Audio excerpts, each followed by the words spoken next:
Hello everyone, welcome back to my channel. I hope you all are doing good. कल हमने पिछले video में chapter 4 के first exercise के क्वेश्चन 1 से लेकर के 8 तक के कंप्लीट किया था. आज हम क्वेश्चन नंबर 9 से स्टार्ट करने जा रहे हैं.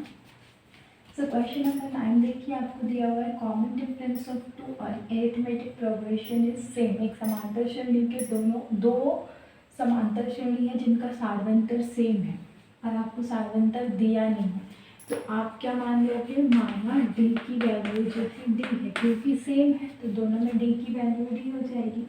If the difference of their 99 terms is 99, then find what will be the difference of their 999 term.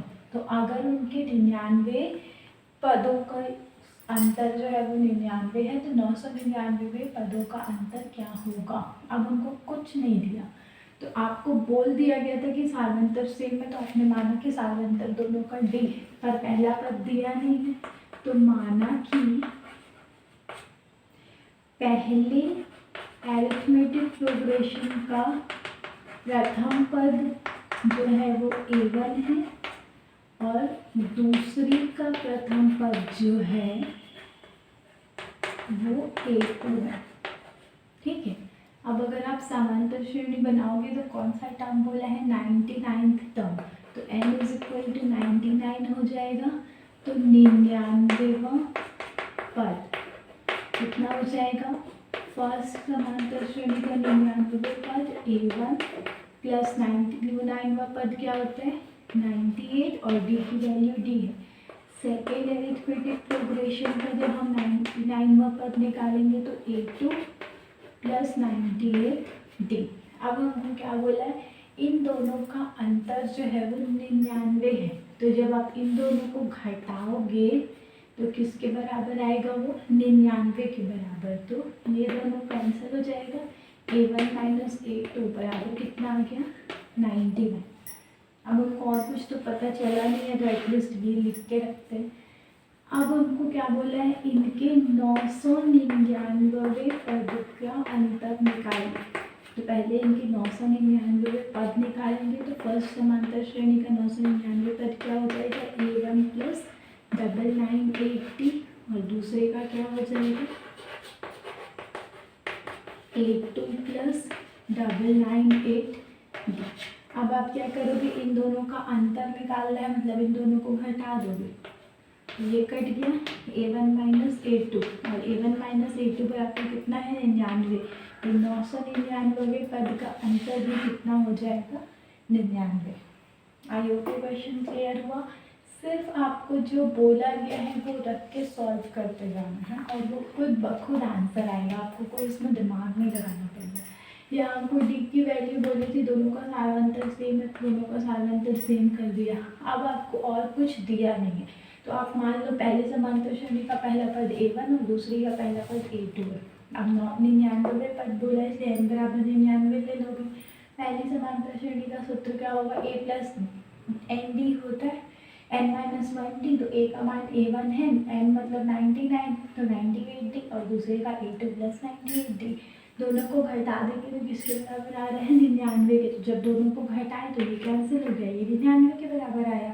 Same 999 के लिए निकाले, जब घटाएं तो a1 माइनस a2 आया और a1 माइनस a2 को ऑलरेडी मान 99 था, तो a1 माइनस a2 बराबर कितना हो गया? 99. आई होप ये क्वेश्चन क्लियर हो गया होगा.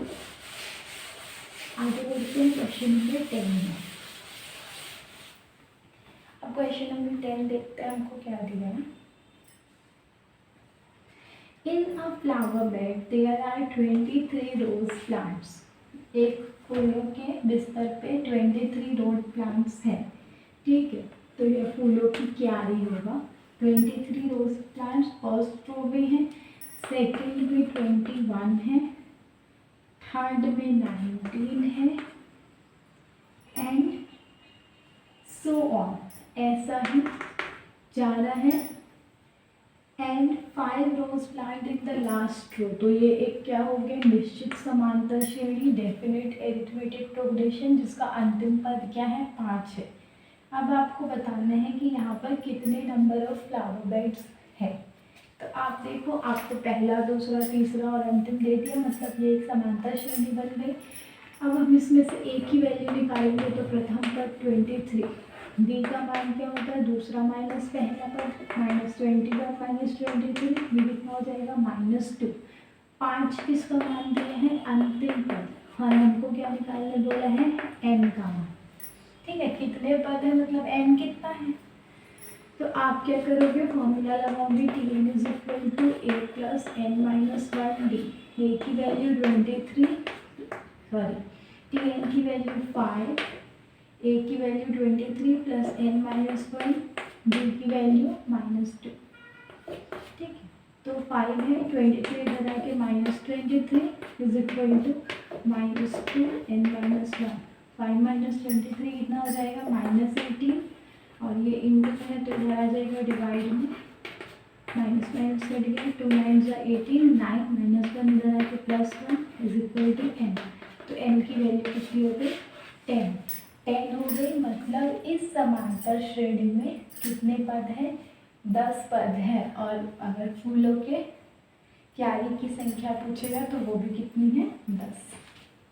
आपको जो दिया है उससे एक ए डी और Tn का मान निकालना है, फिर उसको एक समांतर श्रेणी के सूत्र में से रखना है।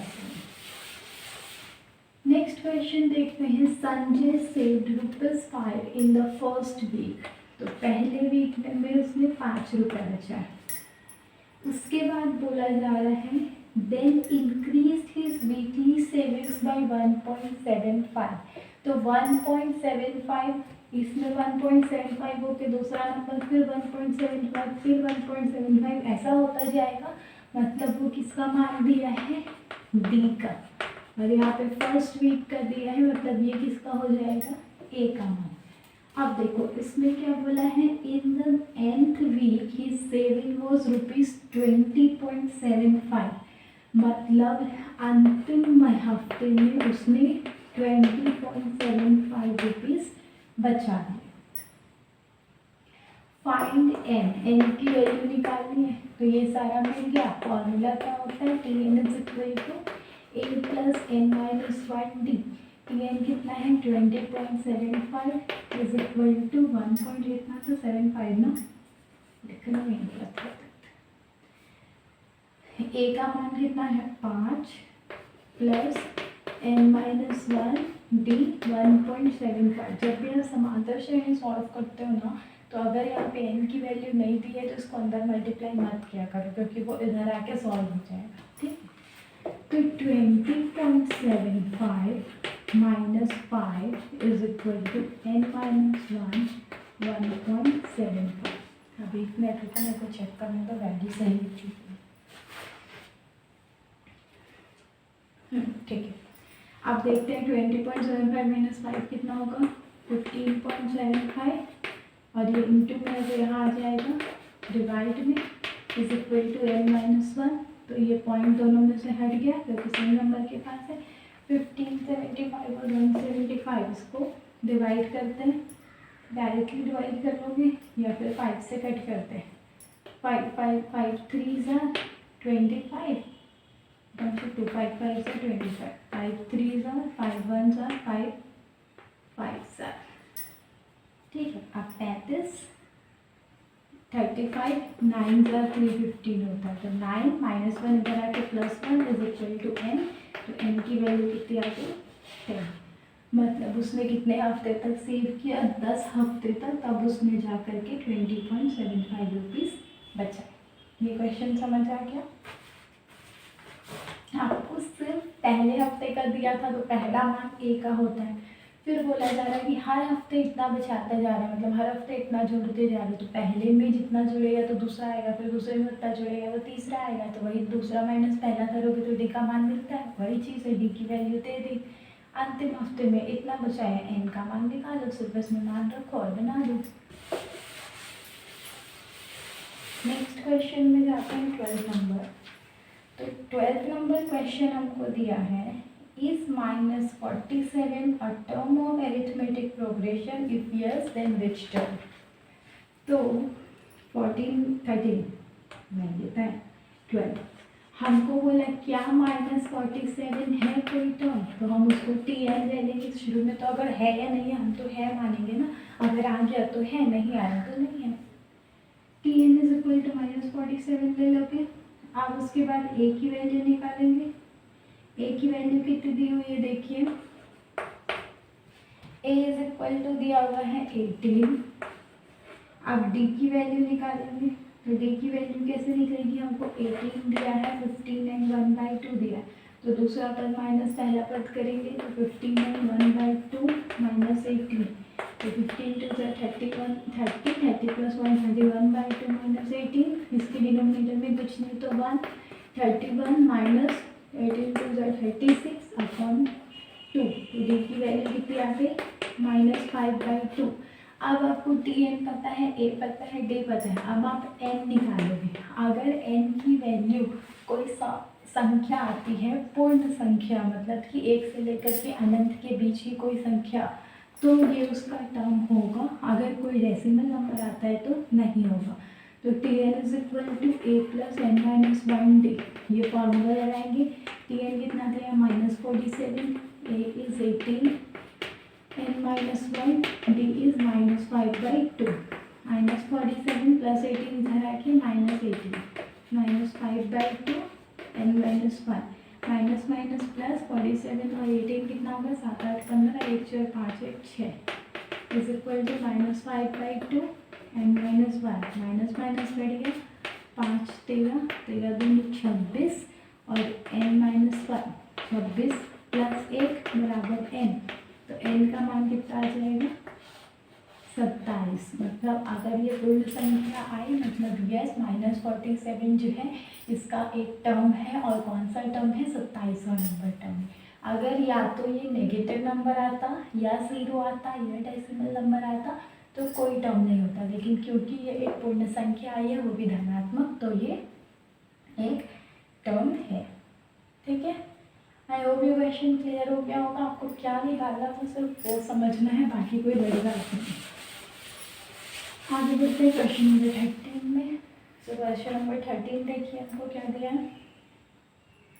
13 नंबर में बोल रहा है find 31st term of arithmetic progression. तो 31st टर्म निकालना है। 31st टर्म कौन सा हो जाएगा हमारा a प्लस 30d, इसकी वैल्यू हमको फाइंड आउट करनी है। ठीक है, whose 11th term is 38। 11th term क्या हो जाएगा हमारा a प्लस 10d, इसकी वैल्यू कितनी दी हुई है 38। ठीक है, and 16th term is 73। 16th term क्या हो जाएगा a प्लस 15d, इसकी वैल्यू कितनी दी हुई है 73। बस इतना ही दिया। अब आपको 31st टर्म फाइंड आउट करना है। इस क्वेश्चन को सॉल्व करना सीख लो। आपको क्या करना रहता है, इसको घटाना रहता है। जब इसको घटाते हैं हम तो एक कैंसिल हो जाता है, 15 में से 10 गया तो 5 -5d इज इक्वल टू 73 में से 38 माइनस करो, 13 में से 8 गया 5, 6 में से 3 गया 3, माइनस माइनस कटा 5 7 32, डी की वैल्यू आ गई 7। इस टाइप का क्वेश्चन आपको जब भी आएगा आपको ऐसा बनाना है, फिर माइनस करना है, वहाँ से आपको डी की वैल्यू मिलेगी हमेशा। डी का मान मिल गया, अब ए का मान निकालेंगे। आप क्या करोगे, दोनों में से किसी भी एक समीकरण में इस डी के मान को रखोगे तो आपको ए का मान मिल जाएगा। मान लो हमने रखा समीकरण 1 में, ये सब चीज़ें आपको लिखनी पड़ेगी। ठीक है, समीकरण 1 में से समीकरण 2 को घटाने पर या 2 में से 1 घटाओ, फिर डी का मान आ गया, फिर डी का मान समीकरण 1 या 2 में रखने पर तो a प्लस 10 इंटू डी का मान है 7 बराबर 38, तो a plus 70 is equal to 38। a is equal to कितना आ जाएगा 38 प्लस 70 इधर जाके -70, 10 में से 8 गया तो 2, 6 में से 3 गया तो 3, तो a इज इक्वल टू -32। अब ए और डी का मान मिल गया, वहाँ पे रख दो -32। आप लिखोगे ए और डी का मान 31st टर्म में रखने पर 32 प्लस 30 इंटू 7, तो -32 प्लस 210 कितना हो जाएगा 0, 11 में से 3 गया 8, 180। 32 हाँ मैंने 30 ले लिया। 10 में शुरू हो गया 8 और 10 में से 3 गया 7, 178। 13th का आंसर कितना हो जाएगा 178। इस टाइप का एक क्वेश्चन एग्जाम में आता ही है, तो ये क्वेश्चन याद रख लेंगे कि कैसे बनता है, ठीक है। क्योंकि इसका और कुछ नहीं है, आपको याद रखना पड़ेगा कि इस क्वेश्चन को हमको ऐसे सॉल्व करना है। जब आपको ये पता होगा कि कैसे करना है, तो उसके बाद हमको जो भी चीज़ें आएंगी हम उसको रखते जाएंगे, मानो बनाते जाएंगे, ठीक है। आज का लास्ट क्वेश्चन देखते हैं, अदरवाइज वीडियो बहुत लेंदी हो जाएगा। Question number 14। क्वेश्चन नंबर 14 में क्या दिया है, find the nth term of an arithmetic progression. हमको nth टर्म निकालना है, मतलब tm निकालना है, कितना हो जाएगा a plus n minus 1d, ये हमको निकालना है।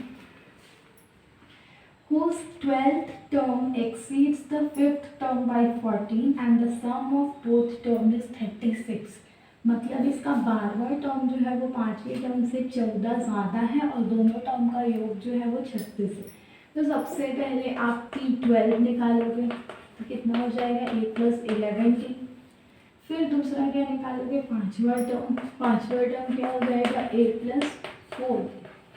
अब हम लिखेंगे प्रश्नानुसार, आप लिखना ऐसे मत लिखना। प्रश्नानुसार हमको क्या बोला है, 12th टर्म जो है वो 14 ज़्यादा है 5th टर्म से। तो 12th टर्म में जब आप क्या करोगे, 12th टर्म जो है वो 5th टर्म से 14 ज़्यादा है, तो 12th टर्म की वैल्यू जो होगी वो जो 5th टर्म की वैल्यू होगी उससे 4 ज़्यादा होगी, ठीक है। और की 14 ज़्यादा होगी, ठीक है। ये चीज़ समझ आ गई कि क्या हो रहा है। अब हम इसको सॉल्व कर देंगे तो ए कैंसिल हो जाएगा, 11d प्लस 4 इधर आके माइनस 4 हो जाएगा, is equal to 14। 7d is equal to 40, तो d इज इक्वल टू कितना हो जाएगा 2। आई होप यहाँ तक क्लियर हो गया होगा। हमको क्वेश्चन में क्या बोला था कि 12th टर्म जो है वो 5th टर्म से 14 ज़्यादा है, तो 12th टर्म 5th टर्म में जब 14 जोड़ोगे तो आएगा, ठीक है। यहाँ तक सॉल्व हो गया। ये क्या कर रहे हैं, हम a को यहाँ लाएंगे तो माइनस से होता 0 होता है, इसलिए यहीं से कट कर दी। प्लस 14 करा के माइनस 4d हुआ, तो 7d इज इक्वल टू 14, ठीक है। अब हमको d की वैल्यू मिल गई। अब इस d की वैल्यू को आप क्या करोगे, अच्छा एक कहीं समीकरण तो बना नहीं है जिसमें रखें, तो आगे इसमें हमको क्या बोला है, दोनों टर्म का योग जो है 36 है। फिर से हम लिखेंगे according to question a plus 11d plus a plus 4d बराबर कितना है 36, ठीक है। 12वें टर्म और 5वें टर्म का योग 36 है, तो दोनों को जोड़ के 36, 2a प्लस 11 4 15d बराबर 36। अब d का मान रखो यहाँ पे, 2a प्लस 15 दूनी 36, तो 2a plus 30 is equal to 36, तो 2a is equal to 36 plus 30 इधर जाके माइनस 30, तो कितना आ गया 6। तो a की वैल्यू कितनी हो जाएगी, 6 में तो मतलब a का मान आ गया 3। अब a और d का मान मिल गया, तो अब यहाँ पे रख दो, m टर्म निकल जाएगा, तो tm is equal to 3 plus m minus 1, d का मान कितना है 2, तो कितना हो जाएगा 3 प्लस 2m माइनस 2, तो कितना हो जाएगा 2m और 3 माइनस 2 1, तो m का पद क्या हो जाएगा 2m प्लस 1। आपको सिर्फ समझना होगा कि हमको क्वेश्चन में क्या बोला है, उसके हिसाब से हमको समीकरण बनाना है। इसीलिए हमको समीकरण वाला चैप्टर पहले दिया था, ताकि हमको पता चले कि हम समीकरण बनाते कैसे। तो हमने समीकरण बना लिया, उस समीकरण को आप बस रखते जाओ तो आपको आंसर्स मिलते जाए। तो आई होप ये सारे क्वेश्चन आपको क्लियर हो गए होंगे। आज के लिए इतने क्वेश्चंस करते हैं, बाकी क्वेश्चन हम नेक्स्ट वीडियो में करेंगे। So thank you everyone for joining, keep supporting us. If you like my effort please hit the like button, comment if you have any query and suggestion, and if you want to support me, subscribe my channel and share my channel with your other friends also. Thank you everyone, have a nice day.